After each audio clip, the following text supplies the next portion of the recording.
So this is a message for the parents. Please make sure that you are speaking to your children about world events. Last night I was scrolling on social media and I happened to mention that my heart is breaking for Palestine. And my 9-year-old goes, I thought Palestine were the bad guys. And I'm like, why would you say that? And he goes, well, doesn't the US support Israel? And I'm like, yeah.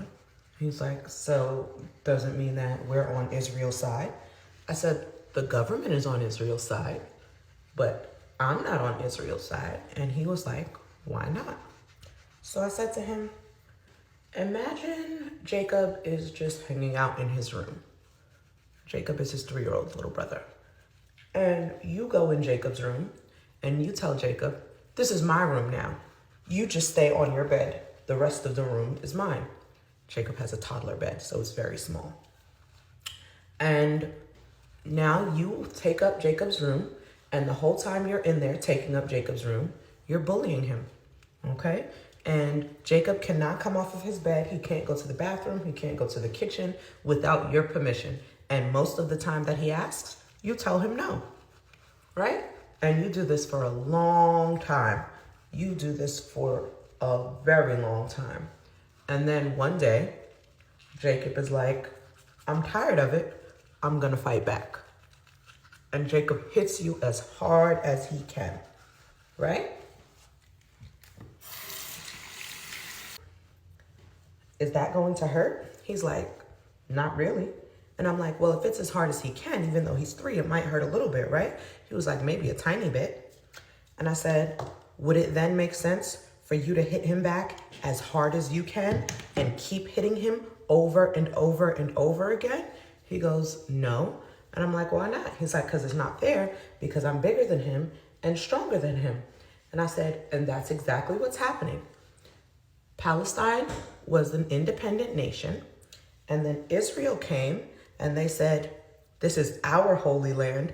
We're taking it back. You can only stay in this little area. And in that little area, Israel controls everything that Palestine has. The water, the food, the electricity, everything. And he goes, that's not fair. I said, I know. And then he goes, so why would the US be on Israel's side? And I said, well, think about it like this.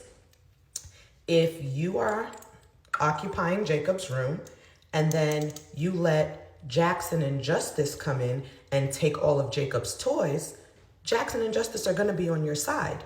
So when Jacob does decide to stand up for himself and fight back, they're going to say, oh, Jacob is wrong. Why would he do something like that? Because you're giving them Jacob's toys. And I said, so think about that. But instead of toys, it's resources. Palestine has resources that the United States and other countries want. And Israel lets them get those resources. So it's very likely that they're going to side with Israel because Israel gives them what they want. So they're going to paint Palestine as the bad guys, even though they're the ones being bullied. And they're going to paint Israel as the good guys because those are their friends.